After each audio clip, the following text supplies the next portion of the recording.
Hello and welcome to Adventuring Academy. My name is Brennan Lee Mulligan. I am so excited to welcome our special guest today, Peter Warren. Thanks so much for being here, Peter. Thanks, man. Peter is a screenwriter and television writer and a proficient dungeon master and a friend of mine going back many years. Peter, thanks so much for coming by. Thanks so much for having me. We're so excited to have you on the show today. I wanted to talk a little bit about, well, first of all, I wanted to check in something because we've been hanging out for a second before the podcast started. I wanted to check in. You sent me one of my favorite ideas. At the minute I saw it, I was like, I have to do that, which was a cheat sheet for continuing a tabletop role-playing game in character live action at a Ren fair. Yeah. This is interesting. You and I talked about it, and you, correct me if I'm wrong, have a background in LARPing. That is correct. Your boy LARPs.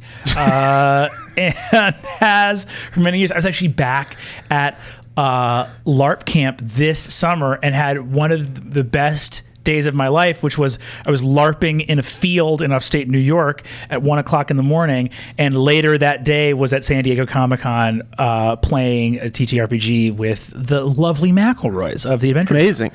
What a good day. So I don't know, but I may have just accidentally invented LARPing. You would know and I wouldn't. But yeah, this started with, I had my home game with my party, and I am usually the instigator of dragging us to do things, including starting this home game to begin with, because the people that I play with are all people that were new to D&D.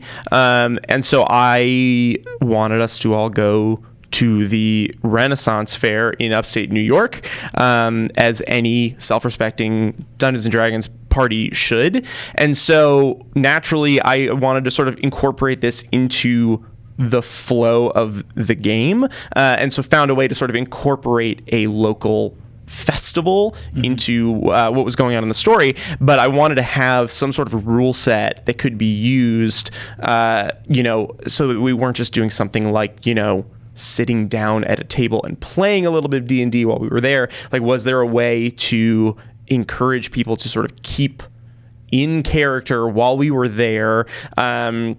That was somewhere, I think, in between probably what LARPing is. Again, I'm not someone who has LARPed. I've not done the gentleman's sport of LARPing or whatever it is. But so I wanted to sort of the game of kings. Exactly. So, but I wanted to find a way that we could sort of have the game on foot, It's funny, actually. I drew up this little simple rule set that also found a way to sort of translate currency into real life currency. So like if you spent money in the real world at the Renaissance Fair, it was deducted from your inventory. There was a way to sort of do that. And also in general, and this was just a fun thing to encourage role playing, I awarded experience points if you did cool stuff. That rules. Which rules. And it's funny, I actually looked at someone's they kept some notes of things that they had earned experience points for last night. And when I looked at it, it just said, huzzah, 5 experience points. And I was like, what is that? And she was like, I said huzzah and you gave me 5 experience points. And I was like, that's solid DMing right there. That's what that is. Yeah. So I do think I should refine this rule set. We could probably share it. I don't know if you have the means to do so. Yes, we do. But we'll share it on Discord probably. So it was great. And it's something I encourage people to do as a way to sort of get your pasty sheltered nerds out of the kitchen and into another incredibly nerdy sheltered environment. And that's what we're trying to do, is shuttle nerds from one nerd environment to another. Yes. I love that idea. It's very fun too to think about going on these sort of adventures. It's definitely, listen, I would definitely qualify that as LARPing. LARPing, it can go from the extremely mechanical and basically borderline tabletop, played old vampire parlor games, which is essentially cosplaying while tabletop role playing in 3 rooms instead of 1 room, right? All the way to LARPs that are essentially poems. I've read LARPs where it's like, here's a LARP I wrote, and you're like, this is a beautiful poem. Yeah. I don't necessarily know how I would play this. Right. But I'm about to cry. This is a very beautiful poem. Yeah. And so LARP is a big, wonderful, all-encompassing medium. But I think it's wonderful also to get your crew out in this situation. I love the idea also of spending real money, because you said that if they bought something that was feasibly in game, they would get to keep. Like if I like dropped a couple $100s on a sword, you got a sword in your inventory. Yeah, absolutely. Well, for sure. I mean, I wanted to also figure out a way to do that didn't send things off the rails, which is, of course, like a big part of DMing. Is you're like, how do I introduce something cool that doesn't torpedo everything that's going on? And so I wanted to like encourage people to interact with the fair the way that you would in a game, which is, you know, it includes things being sort of like cost prohibitive. Like you're probably not going to spend like $1,500 on a suit of armor the same way that you wouldn't necessarily spend like 100 gold pieces. Exactly. And so like figuring out this like currency exchange ratio was kind of tricky, especially for someone like me that has a BFA in screenwriting and like currency exchanges isn't exactly my forte, but I figured it out. So, and it worked really well. And so it still encouraged people to like utilize this environment the same way that you are encouraged to utilize a cool environment in the game when you're like, oh, we're in a town, we should buy shit, you know, like we should go get food or go whatever. And so it was nice to see them be like, oh, I actually have been needing a cloak, you know. I love that. Speaking about a BFA in screenwriting, I would love to hear, because highly recommended, maybe. I also have a BFA in screenwriting. Do you? I don't think we've talked about this. We not? I have the yes. I have a bachelor's from SVA in screenwriting, and I did that because I did it in screenwriting and directing because I had enough credits available to do both, because I had done going to school for philosophy prior to that at SUNY Ulster. Got it. So look at us, just a couple of screenwriting BFAs. How about it? Everything I needed to learn about life. Everything turned out great. Sitting here next to a skull in a helmet. What's wild about it though is I feel like, because obviously your career as a screenwriter presages your career as a dungeon master. Yeah, which is flipped around for me in terms of what came first. Oh, interesting. And like I was DMing before I was screenwriting, right? In screenwriting, it's very interesting because I would characterize screenwriting as focusing tremendously on efficiency of storytelling, right? More so than a series of novels necessarily, which there can be some flexibility in terms of page length or how much story you're trying to tell. What is it like to go from something as precise and with so many targets it has to hit as a screenplay to the type of storytelling that you're doing in a game of D&D, which is impossibly collaborative? And like you're saying, how do you keep something on the rails where you don't even have control over where the camera goes? It follows the PCs that don't know the story. Yeah. I mean, D&D in general, but DMing specifically, is a really great thing for writing and screenwriting in particular. I think one of the things that, and you and I have talked about this a little bit, one of the things that makes DMing very unique is it's incredibly generous as a form of storytelling, meaning it's wildly audience focused, like compared to other forms of writing and storytelling. Like when you sit down typically, and I think other forms of storytelling should be more like this, and so I think as I've DM'd more, I've become more like this as a writer, hopefully. But generally, the idea or sort of the belief with writing is like you sit down because you're like, I got a thing I want to say, or like there's a thing I want to do, and it's like all about me and the thing that I want to make. Like I've got a story and I'm going to tell it to you. And DMing just doesn't work that way. Like you sit down in a way that's highly cognizant of other people. What are they interested in? What are they about to do? What can I do to help them tell this story? What can I do to make this story the best for them? As a TV writer, as a movie writer, it's actually not that different if you're doing it right. You know, like instead of coming in and being like, here's the thing I want to do this. I'm going to tell this story right into your fucking face. You know, instead of being like, what is, you know, going on, with an audience. Where are they at? Which doesn't mean that we're sort of pandering or catering in that way, but coming at it in a much more sort of generous spirit is something that I think we naturally do in D&D because we have to, but carries over a lot into other forms of writing. That's beautiful.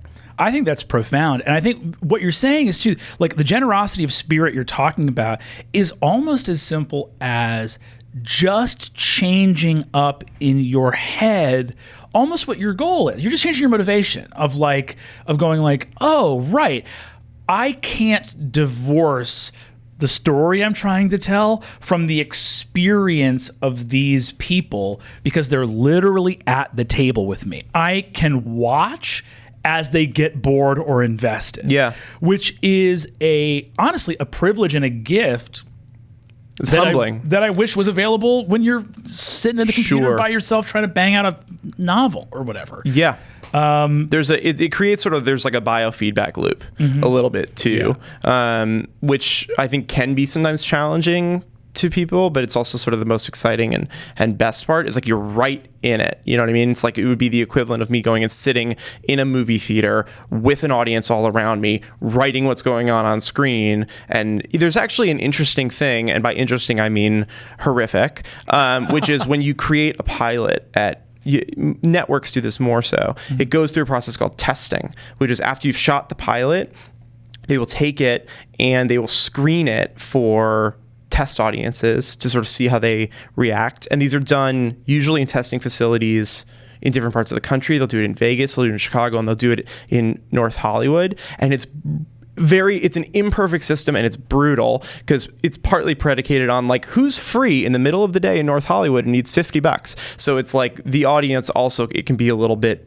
wild times, it's very selective. It's very selective, and you're behind to a glass and you watch this go down, and as they watch the pilot, are given like a little knob to turn towards like positive and negative. And it's just like, as you like stuff, you go up and down, and it generates for you behind the glass a sort of overlay of your pilot with a graph. And you watch essentially kind of the needle like rise and drop. So like they liked that joke, it goes up. Now they don't like this character, it goes down. It's awful. It's terrible. And it's sort of a horrible system because obviously it's just not really reflective of like how we consume story, where it's like that setup was boring, but that punchline was funny. Can we make the setup funny? And you're like, well, that's not how life works. You know what I mean? There's a little bit of that. What a perfect example of like, we would be getting a lot more laughs if instead of setup punchline, it was just punchline. Exactly. Right. There's a little bit of that.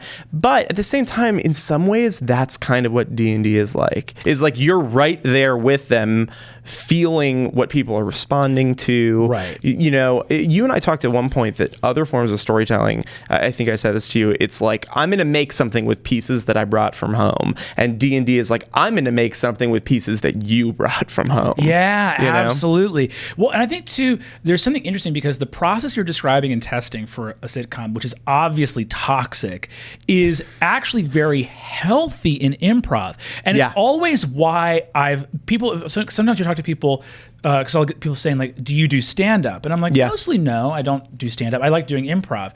And I will honestly say like, I have zero stage fright when it comes to improv and a little bit more when it comes to stand-up, which partially that's just due to lack of practice. But also there's an element where it's like, how could you be afraid doing improv? If I'm doing something that they don't like, I'll change it. Sure. And there's an element, I think, of being locked into something and having that thing of like, oh, they didn't like that character, they're going to hate the second act. Or you know what I mean? Like, what do you do when you're watching the first screening of Phantom Menace and Jar Jar comes on and people are like, what the fuck? And then you're like, oh, he's in this a lot more. Right?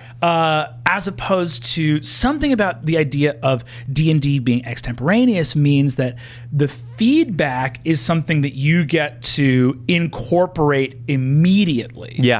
And feed back into the narrative. And that's very much an improv thing, because I have an improv background as well. Unlike you, I have the sense to be ashamed of it and hide it.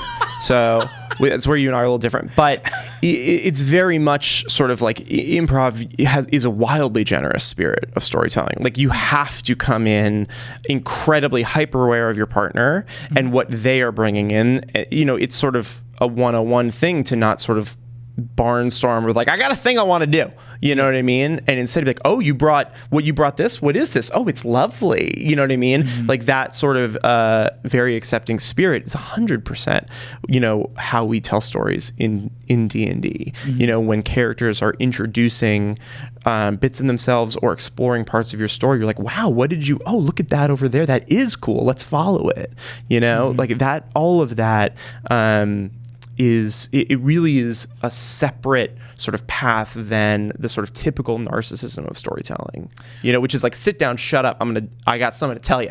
I love that you keep talking about, there's an interesting dichotomy that you're presenting of like the need for expression versus the generosity of what we call listening, which I think is kind of beautiful because I've never sort of applied that improv note to it. But yeah, the better part of DMing is listening. Like, it's not about coming up with stuff. It's about actually noticing what your players are doing and what they want, which requires a level of empathy that can be a little intimidating. Right. But there's, I think in that thing of like, I got something I want to say, like I got to express something. It weirdly connects in my head to this old acting note that I love, which is, I think one of the most useful lessons of storytelling that I've taken from DMing is that ability to center your point of focus on the other rather than yourself. Because when I think about DMing and think about like, I'm so rarely thinking, there's almost something Machiavellian or manipulative about it where I'm kind of looking at someone and being like, I see you, I understand what's going on with you. How do I make you feel something? Yeah. Where it's so other focused that I'm not really considering myself. There's a great old acting note it makes me think of, which was it's the idea of, it's kind of honestly a note about manipulation, but it has to do with like an amateur actor, if they want to make someone cry, will start crying. But that's not what makes people cry. Right? Like if you want to do a sad scene, don't start feeling sad. Like in other words, it's something that might not occur to people, but you don't get someone to feel an emotion by feeling that emotion hard at them. Yeah. And I think that same sort of acting principle is at work when you're DMing a lot, and it feeds into all kinds of storytelling where you're more hyper-focused on like, cool, what actually makes someone sad? What actually makes someone afraid? Yeah. I mean, I think that's sort of where we come in, as opposed to, because you know, where we sort of back off of the extreme of just like, we're here to see what they want to do, so let's all just show up, sit down, and be like, I don't know, you got any ideas for adventures? Is providing people with the structure to be creative. You know, like anyone who's like done a project knows that like the worst thing you can do is be like, you can do whatever you want, and it's fine. You know, and obviously that in some ways is like the beauty of Dungeons and Dragons. But one of the best things we can do for people is bring enough structure for it to be stimulating. You know, like we're building something with the pieces that they bring, but our side is being like, hey, want to put those pieces in this box? Or like, do you have any ideas for pieces that are based off of this, you know, and start to sort of, you know, create, you know, give them the sort of like airspace to do something cool, like create a sort of a structured and safe environment for that creativity. So it's sort of like a dance, you know, of like meeting people where they're at and seeing what they bring, and also bringing enough to like spark that. I love that, because it is true, like nothing's more terrifying than a blank page, and a lot of what you are trying to... I mean, it's my whole career and what I do every day, but yeah, definitely. Totally. Yeah, awesome. It's not paralyzing or problematic. It's fun. Cool. It's that feeling of like, it's, you know, imagination, the sky is not the limit. Like even in terms of like anything can happen. No, not anything can happen. You guys are going to be some adventurers with a given number of abilities in a world where there's many more people than you probably, right? Yeah. Like there are these limitations that get put in, and the weird balance of like trying to give that ceremonial opposition of like, yeah, your powers and abilities and creativity matter more to you when you're encountering resistance. Sure. Which is always the thing too. I don't know if you've ever had this experience, but Peter and I actually first met through the auspice of Strong Female Protagonists, which is the webcomic that I worked on. Brennan's amazing comic. Go read it. Fantastic. Brennan Lee Mulligan, Molly Knox Ostertag, 2 people, 6 names, all the feelings in the world. Sadly on hiatus right now. We are going to return to it and Never finish mind. it. Don't go read it. It's on hiatus. It's fine. But we would constantly get comments on that of like, oh, like I hope they let, the characters be happy after a certain amount of time. I hope they let them feel some kind of happy, because there's a lot of hardship the characters go through. And I always remember hearing that and this is like the worst like villain part of me, but I was like, you're a liar. You don't want these characters happy.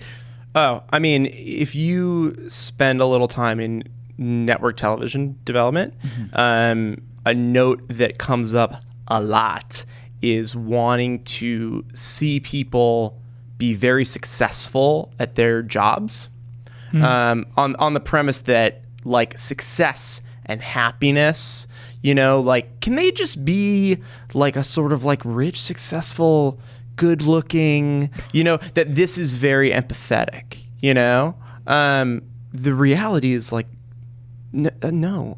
First of all, everyone hates that guy, like everyone hates that guy, but it's exactly what you're talking about, which is like, it's seeing people struggle through opposition and the structure of opposition and the problem solving in it that is incredibly engaging from the player side as well. Right?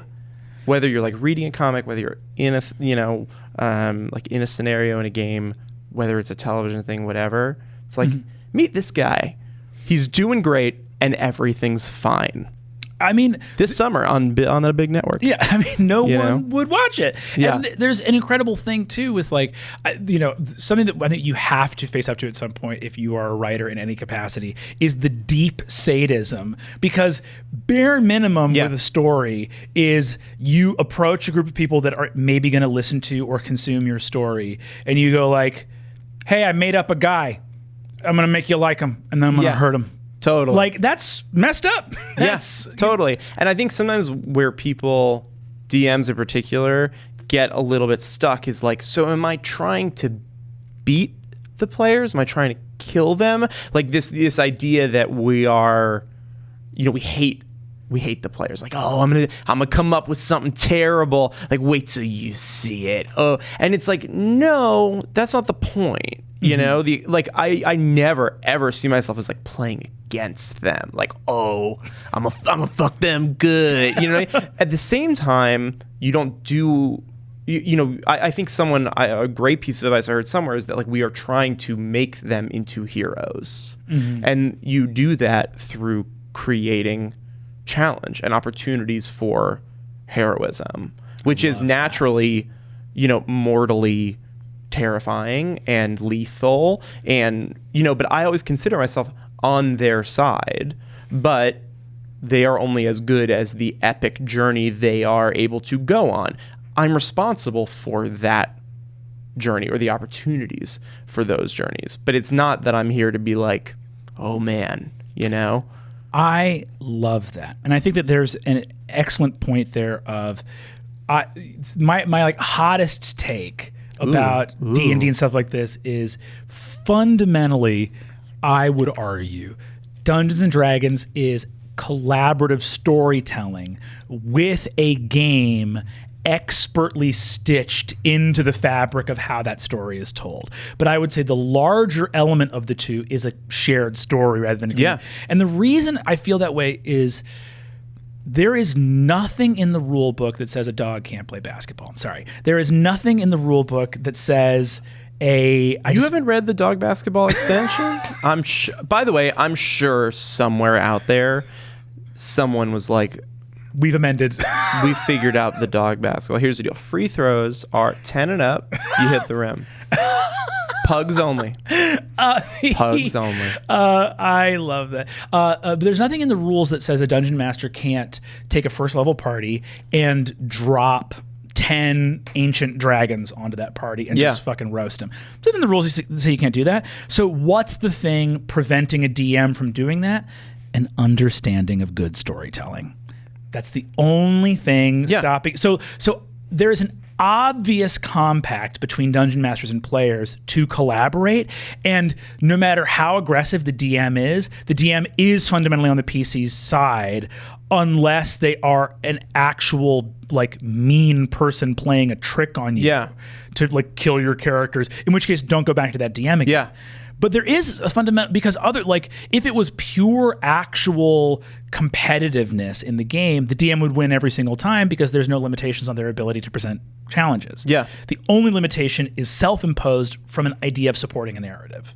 I mean, I think what you said is right, that this is fundamentally shared storytelling first. You know, the reason that I think we incorporate dice and randomness is as adults, we don't feel comfortable sitting around and playing just pure pretend without rules because we feel like dildos. 2, I think it gives us the ability to surprise ourselves, like DMs included. Like there's something that we don't love about being like, so do I die? Do I kill it? And your friend is just like, yeah. You know, like it feels filtered also through our emotions and our relationships of like, you know, I've kind of been fighting with Adam, and as a result, this game kind of sucked. You know, like this objective feeling, but the feeling also that the game can have this independent sort of Ouija board spirit, you know, where we're like, none of us touched the dice and they rolled and the number came up on its own, allows it to take on a life of its own. There's this phenomenon that happens when you write a lot and have done so for a long time, as you have, so you might know this. I will sometimes pull like an old script and read it, and I don't remember how it ends. And when you go through it, it feels like you are telling a story to yourself, which is so rad because it's like exactly a story that you would love, but without the part where you're like, but I know exactly what happens in it, how it goes. But so you read through it and it's like, and then the aliens come in and you're like, oh, I fucking love aliens. You know what I mean? Like it's literally like you made it for you and you get the pleasure of not knowing what happens. D&D is like that feeling all the time where you like create a world and present it, and then these people start running around in it and going like doing things in it that you never imagined, or being like, I want to go into the basement, and you're like, there's a basement, you know? And it's literally feels like your story is now telling itself to you. It's genuinely like, it is kind of magical. It's really, really cool. And I think the dice and gaming element augments that, of being like, oh my God, he pulled that off, or like he died? That's crazy. Like this story has genuinely taken on a life of its own beyond what we could just think up, you know? 100%. And I love that. And I think also what I want to address there is, well, that magic is so profound and so powerful. I love the idea. I also want to ask a question before we move on to audience questions. Sure. Which was looking at all these different forms of storytelling, and I love hearing, especially from someone that has been as prolific a writer as you, and then has come to this game and taken off on it. I would love to hear like, what is something that you took from screenwriting, both like screenwriting for television, screenwriting for film, that you were able to take kind of like off the cart and immediately apply to dungeon mastering? And is there anything that you've been able to take from dungeon mastering back to your profession? Yeah, I mean, the second part first, for sure, as far as D&D making me a better writer, which sounds a little bit like D&D has made me a better writer, but like D&D has made me a better writer. And I think it's a little bit the stuff we touched on before of being incredibly generous in terms of just, and I say that as far as really thinking about less like, what do I have that I want to get off my chest, and more thinking about an intense focus on characters, an intense focus on an audience's experience of this, you know, like that really coming at it of like, what can I do for you? How can I help? that sort of feeling. As far as things that I take from TV and film, a lot. Like, I am someone who's got a fair bit of experience in film and television, and I'm still like kind of a novice intermediate dungeon master, so I 100% DM like a TV writer, and like bring a lot from that. The things that I can think of as like really coming with me sort of wholesale are, I tend to end sessions on a big twist because I want you to come back for the next episode. I don't know if most people It's do a great that. piece of advice. I don't know if most people do that. I do it because it's sort of natural to me of like, we just had a great episode of TV and I want us to sort of push into the next one. I tend to sort of think of things in parallel storylines that we're tracking, like keeping those things, being like, it's a while since we've sort of checked in on this relationship. That's very much a sort of TV and show running mentality. I think where my TV and film side sort of kicks in is I tend to be like emotion and drama focused and a little rules light. And I've said this to you, like one of the things I'm working on as a DM is like getting into some of the nitty gritty of all of the mechanics that this game has. One of the beautiful things that I love about D&D is they're so like adamant about like, you don't like a rule, change it, keep it fun, do what works for your group. And I think I definitely embrace that spirit. That being said, I like try and force myself to really stay on like the deep mechanics of the game, but the TV and film side of me is like, if this twist is baller, I'm gonna make that happen over being like, well, actually, you know what I mean? Like that part will always yield to the part of me that's like, but guess what? You guys are brothers, So that I think that's where it sort of kicks in. I love that. I think that's great too because I think every DM, if they're being honest, should admit to, unless you're playing a very particular kind of game, the game affords you a lot of ability to move narrative in the direction. Yeah. Now, if you want to be super honest and above board, and I try to be that as much as I can. I never want to force a story move. But even legally and within the confines of the rule, there is so much you can do as a DM. It's almost like on a skateboard. Like you can't actually take a 90-degree turn on a skateboard going very fast. Maybe if you're Brennan, you suck. Wow. Fuck. But you can, not on a dime, but you can like steer. I'm actually, good skateboarders can do that. I'm bad at skateboarding. Yeah, see. But the idea of like, there's a little bit of lean to it where you're like, okay, I can't jerk and hard turn or else I'm going to crash and like ruin the mechanics of the game. Yeah. But there's so much a DM can do. You can grant advantage. You can grant disadvantage. Absolutely. You can like, in terms of like, ooh, there's a really cool brass ring over here for us all to grab if we, without breaking the rules, steer in that direction, which I really love. And I think too, there's something, I think taking that idea of a love for the dramatic and understanding that that's what's going to make the game the most gratifying from writing to there is such a beautiful thing. I think for me, similar to what you're talking about of that generosity of spirit, I feel like one of the biggest things to take from D&D into regular writing is also you do not forget. I'm thinking about like spoilers, but I'm thinking about like the last season of Game of Thrones and the idea of like how character motivation is handled. And I feel like a couple sessions of DMing, you will not fuck up how important motivation is anymore. Sure. Because man, is that the heart and soul of the game. Yeah, absolutely. And I think the other thing too is it really depends on who your players are. Like I am the world's greatest perfect dungeon master in history for my players, and my style really works for that. I have a group of people that hadn't played Dungeons and Dragons before. I think also if you have a group of new players, this might be something that's helpful. Chances are, if you have people that haven't played D&D, they probably have watched film and TV, right? So they tend to be responsive to drama and emotion and character and twists. They're not going to be people that are bumped or bothered by being like, I think you might have skipped a mechanic there. Or, you know what I mean? Like, wait, I was supposed to have a reaction to this thing. it's not going to matter.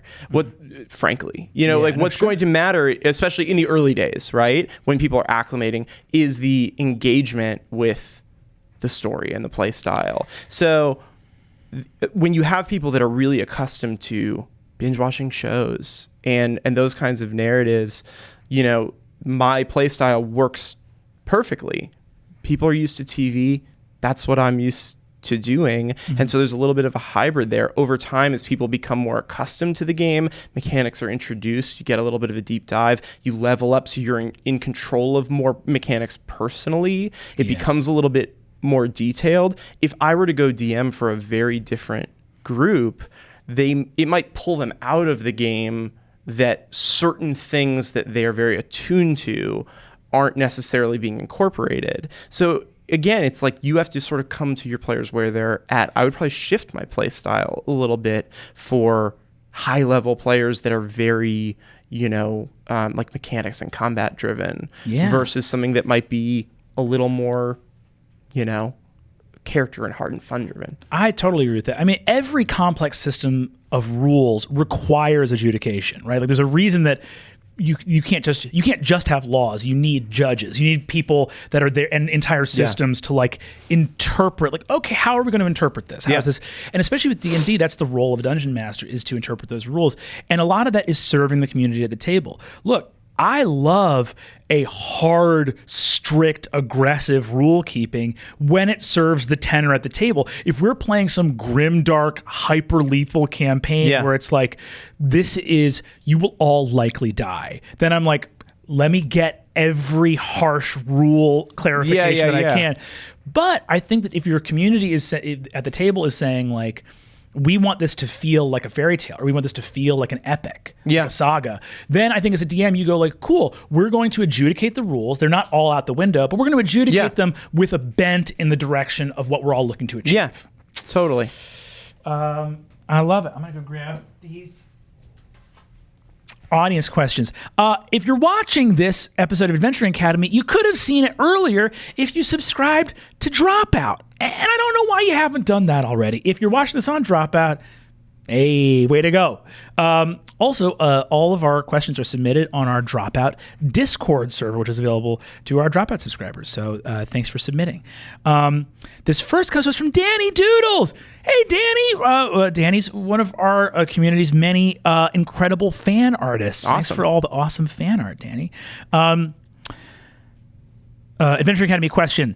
I volunteered to DM a one-shot for 2 friends who are new to D&D. The catch is my friends are Twitch streamers and they want to stream the game live. Obviously, we're not pulling in Critical Role levels of viewership, but I'm still super nervous that my standard way of DMing won't be enough for the audience. Is there anything I need to consider while DMing for an audience to make sure things run smoothly? Are there ways we can prepare to be more entertaining? Danny, thank you.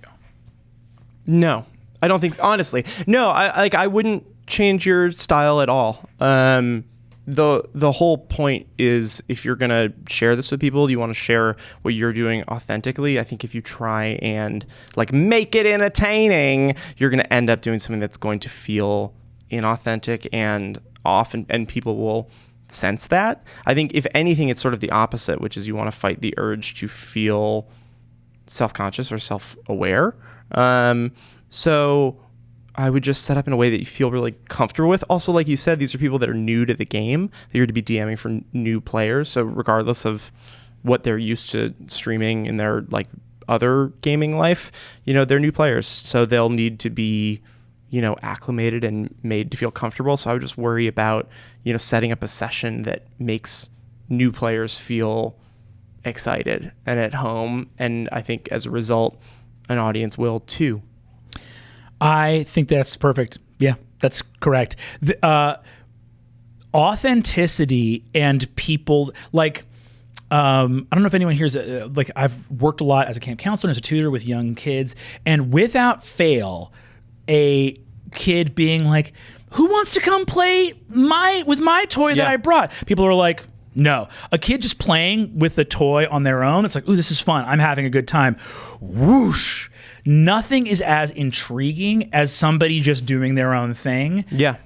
like, it is a bizarre phenomenon how attracted people become to someone just doing their own thing authentically. Yeah. I think, like you're saying, the more you try to like jazz hands, you may smack of Smack other people with those jazz hands. Funny story, I did actually give a childhood friend a concussion, and he had to go to the hospital because I did jazz hands and I leapt through the air and I hit him with my elbow. This is why you shouldn't be giving skateboarding advice. One thing I would say too is you'll probably have seen a lot of different versions of people's first sessions or session zeros or that kind of thing, but don't be afraid to throw people in a way that sort of explains the rules or explains characters as you go along. That's how I was first indoctrinated to the game way back in 4th grade. I sat down, there was like a new kid in school, mysterious stranger, sat down with me and someone else on the playground and was just like, okay, you are suddenly like jumped by a couple orcs. And we were like, wait, what? Yeah. And he just got us started. We didn't roll up characters. I don't even think we had dice. He like rolled for us, but we were just thrown in, and people will acclimate and react naturally. And then as they need to learn bits along the way, you can do it. That's sometimes a really good way to get going because it skips the part where you have to, there can be a lot of kind of red tape in getting set up that you don't necessarily need. People will learn things in the moment and it'll stick a little bit better. 100%. And I think too, lest we forget, part of the appeal of watching shows like this is to feel a part of something that is, for lack of a better word, intimate, to feel something that is personal and shared between people at the table. I used to talk all the time about one of the reasons that I loved, again, performing improv, which again, I feel zero shame about improv rules. But one of the things that I loved about it was the feeling of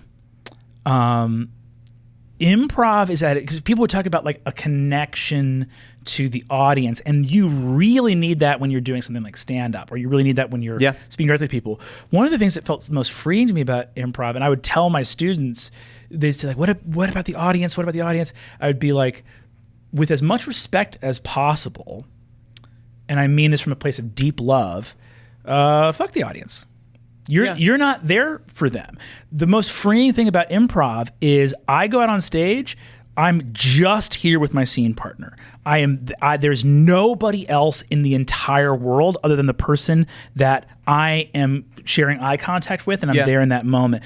And the audience, if they want to be there and watch, if they want to be voyeurs to that interaction, that's their business. They're invisible. Sure. To me, at least. And I know that sounds aggressive. I have all the love in the world for anyone that has watched any show I've ever been in. But in the moment, like, I can't be thinking about people behind the camera when I'm there with my player character. Like, you're just everything else melts away. Yeah. The other thing too is DMing is kind of chaotic and crazy, and you're not going to be thinking about it after about 4 minutes. The fact that you're streaming for people, because you're going to be so busy like spinning plates with your players and engaging with it. So don't stress it and worry instead about what snacks you're going to get, because that is the most crucial thing. And if you don't get them right, then this will all go down in flames and you won't be friends anymore. It's true. Sorry, listen to Uncle Peter. He knows. Danny, you will keep your friends. Uncle Peter's having a hard time. Camera Nanana, thank you so much for the question. I've seen a lot of people talk about a session 0 where players get to explore their character a bit before running with them. We just mentioned this. I love this idea, but I've never seen it done. What should I know as a DM to make and implement a session 0? This is a great question, Cameron and Anna. Thank you for asking it. Session 0 is, first of all, like, we do session 0s for Dimension 20, which I think is extra important if you're going to be doing a kind of like camera or stream D&D, to take some pressure off, to have a session where people are able to explore. It can be tricky. I've played D&D thousands upon thousands of hours of D&D. Every time you start a new campaign, it's a little squicky. It's a little like, okay, we're getting into a new character, new world. First gear is a little rocky. Yeah, always. So a session 0 allows you to find character voices, to find the rhythm and beats of relationships between PCs. And a lot of what I recommend with session 0 is if you're doing a streaming thing, don't have the cameras on. If you are not even if you're just doing a home game, I think it's important for session 0s to be potentially non-canonical. To say like, I think that's it's helpful to be like, hey, we're going to work this out. If after this you want to change a feat, change a proficiency, this doesn't have to be set in stone. This can be volcanic. We can at the end of this decide this is canon, or decide that this didn't happen, that we're going to change a character voice up, or we're going to change a backstory element. I think a session 0 is also a great place to discuss boundaries, to discuss topics that you're not comfortable with coming up in the session. We talked about this in Erica Ishii's episode of like setting up like, hey, we're going to have a safe word for if a situation in the game feels uncomfortable for people, or we're going to have a card you can put just like slide across the table or flip up to just be like, this went to a place that bums me out in real life too much. For any reason, whether it's uncomfortability with this like graphicness or the intensity of a scene for whatever reason, you just be like, this is a no-go for me. But I think session 0s are really helpful for those reasons, because it is nice to dip a toe into the water and ease into that hot pool. Yeah, I love a session 0. I think it's great to sometimes give a little bit of structure if you can do a session 0, right? Especially because people are finding their character, finding, sometimes like literally like physical voices and things like that. So, what we would say sort of like in an acting context, like giving it a little bit of business, like giving people something to work with. So avoiding the trap of like, I don't know, you guys are all in a tavern, you hang out, because that can sometimes start to put a lot of pressure on people to create an improv scene around it, but instead to find a way to structure this a little bit, give them something to do that is, like you said, non-canonical, not necessarily part of it, but a way to start to find their footing as a party or a team, but put something on the table that has to get done, whether it's literally the assemblage of the party and finding lodging. Like, it can be dumb, but giving them something to do that takes the pressure off of just like, the classic sort of session 0 of like, we all sit around and talk about our past, It's really true. I think something that is a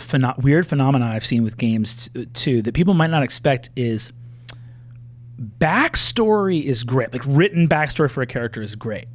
There is an actual necessity for lived memories of a character, meaning logged play experience as a character before they kind of come online as fully human. Sure. There's no replacing the power of a character actually having a depth of memory from real life play.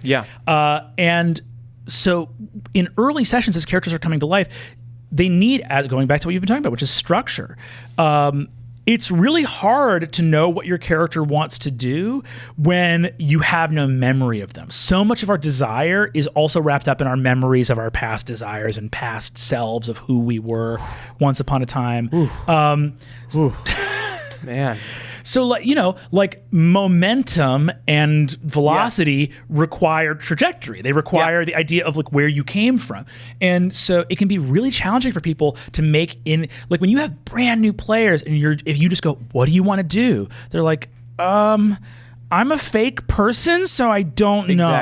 Exactly. You and I talk a lot about railroading and avoiding it, whatever.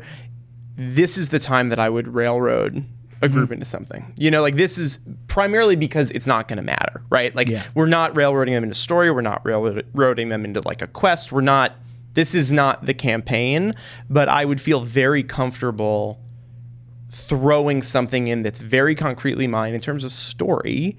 That's just like, the D&D equivalent of like, they brought the characters, I'm going to chuck them in an escape room, and that's going to serve as session 0. It's not quite a one shot, but it's almost is. If they're going to have them all, the classic session 0 of like you all meet up at a tavern, figure out how you got there, whatever, I'll set it on fire, let them work it out. That would be maybe a little bit more than I would want to do with a new party once we're actually into the campaign, because I want them to be picking the direction and doing their own thing and whatnot. But in a session 0, they might need a little bit of that from me to allow it, let them meet each other as they, pull each other out of the building. And then they can go camp and talk and whatever. But sometimes you gotta, the campaign I'm in now that I'm running, we started it with them coming to consciousness, like waking up,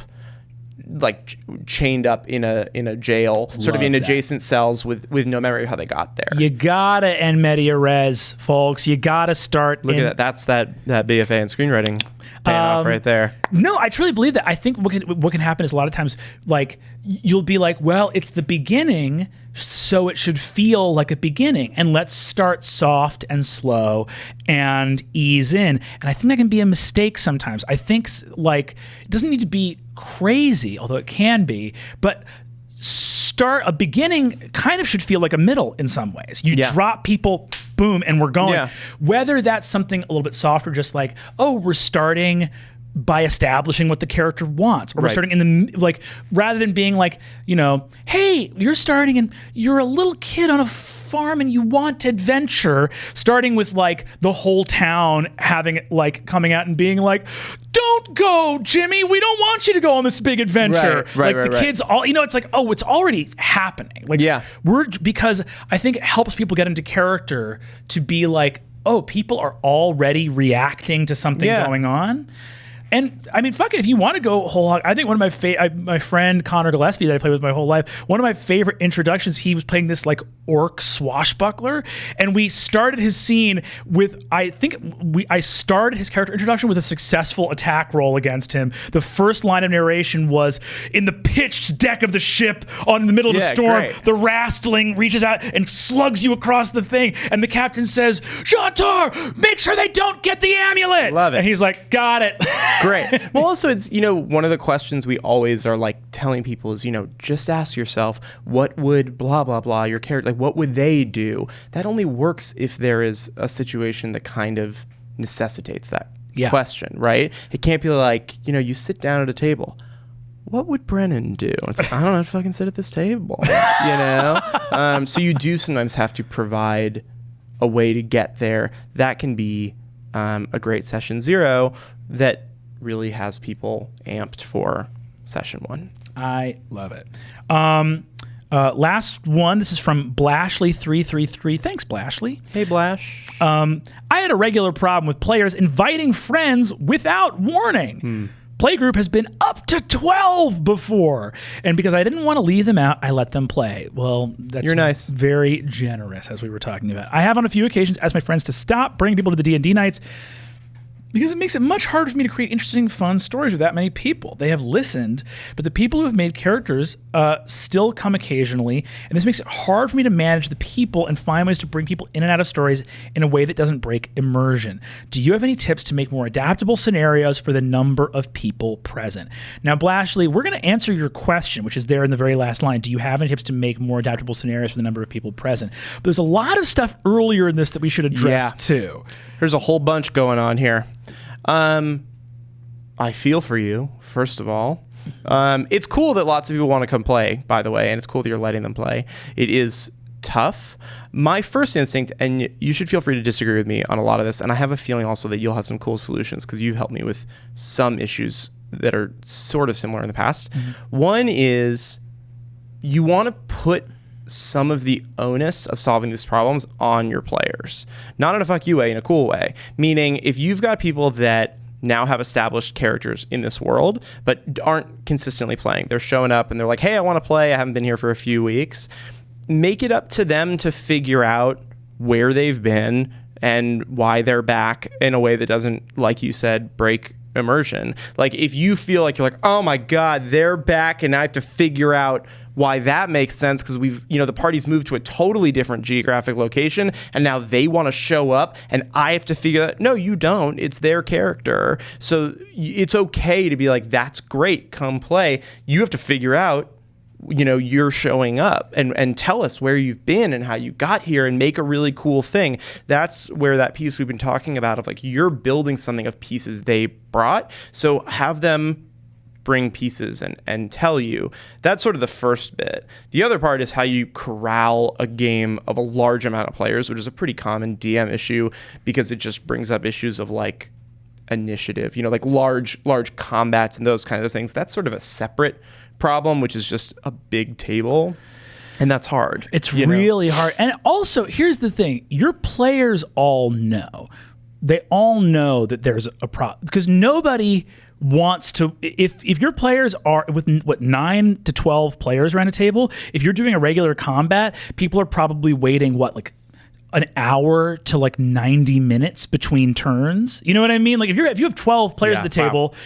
Like if players are waiting for a turn for 90 minutes, no one's probably thrilled about what's going on. Sure. So I think you can approach them and say hey guys, our table's a little too big. And there's a lot of logistical solutions for that. You can say hey, our table's really big. We might want to restrict this to people that are really committed and can be here for more than 50% of the sessions. Yeah. If there's always someone coming in once or twice a month, that's you can be hey, I love you. You're a pal. Maybe we can figure something else out because I don't think this is working. Right? Yeah.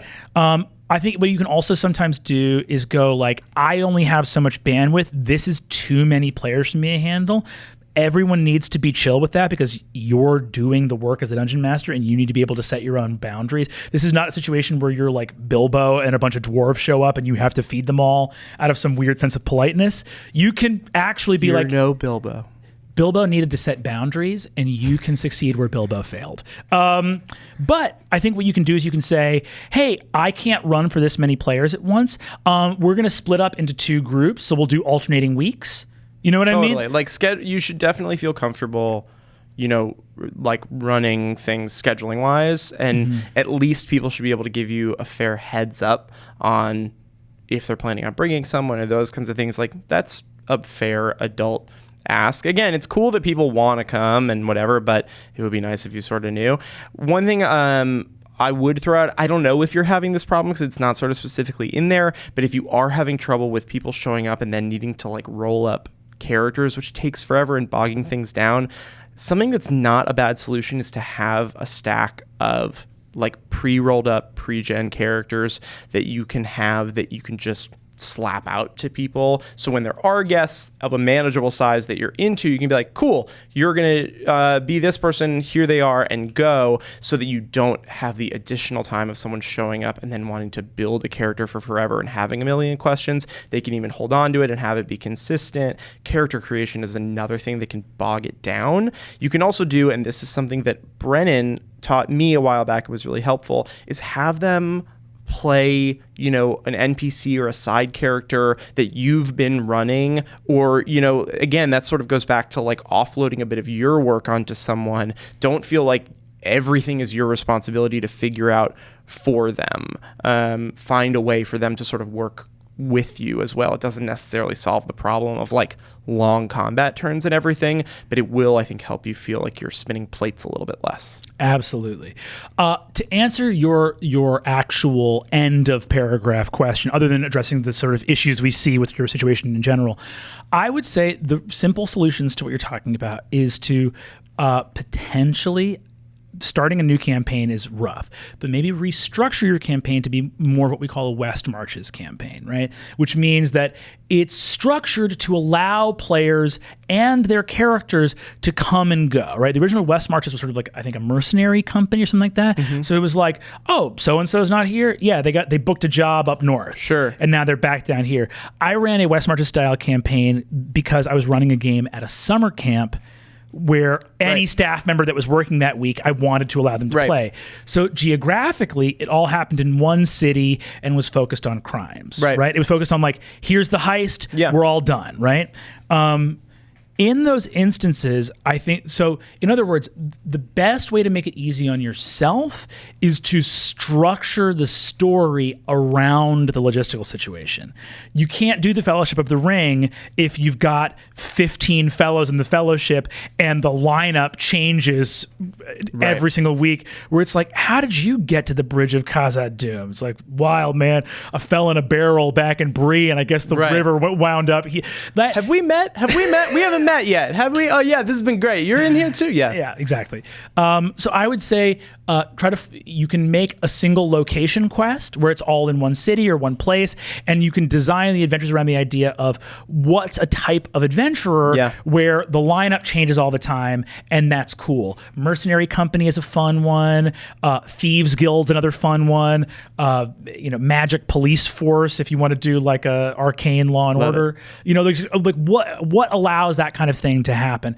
But there's a bunch of solutions there, and I hope that you find one to your issue. I think also, and this is sort of the last thing I'll piggyback off of that, is it's good to get a sense also of what your players are into. They might like this kind of flowy, not necessarily hyper immersive style, and you might be looking for something that's a little more, for consistent players, and it never breaks immersion. And so you might be on a little bit separate pages with that, and you might need to meet them where they're at in terms of exactly what Brennan's describing, which is like the type of campaign it is and structuring it to allow the type of players that you have, or also then playing with a group that has a little bit of a different style. So sometimes you just need to sort of take the temperature of what people are also kind of looking for in their game. I think that's completely accurate, is getting on the same page with them. And I'd say the other side of that coin is no DM is like an indentured servant. So if you are in a play style because of your players that you really do not enjoy, you can express that and be like, hey, if we're going to do this sort of looser style, if someone else wants to DM, I have a hard time coming up with stories for this type of play. Sure. That's legit. Or if you have, 4 friends in that 12-person group that are also kind of itching for like, no, I want a more like committed game. It is not wrong for you to be like, hey, we're looking to get a more committed game. If that's not what people are into, that's okay. You do not owe people running a weekly game for them, unless they're paying you. In which case, unionize with other DMs in your area and get a good contract. Also, great friend group you got. Let me know where that's at. Guys, this has been Adventuring Academy. This has been my guest, Peter Warren. Peter, thank you so much for being here. Absolutely. Thank you so much. It was awesome. We'll catch you guys next time. Woo! Hey gang, Brennan here. If you dig college humor and want to support what we do, sign up for Dropout. For the cost of a very big dumpling per month, you'll get videos like this a whole week sooner, to chat with us live in the Dropout Discord, and exclusive content such as Dimension 20. There are no stupid questions. Are you my freaking dad? So sign up for your free trial today. Or don't. Do what you think is right. I'm not trying to tell you how to live your life. I don't even know you. That would be crazy. It was wrong of me to tell you what to do. I'm sorry, and that's on me. I'm ruining the CTA?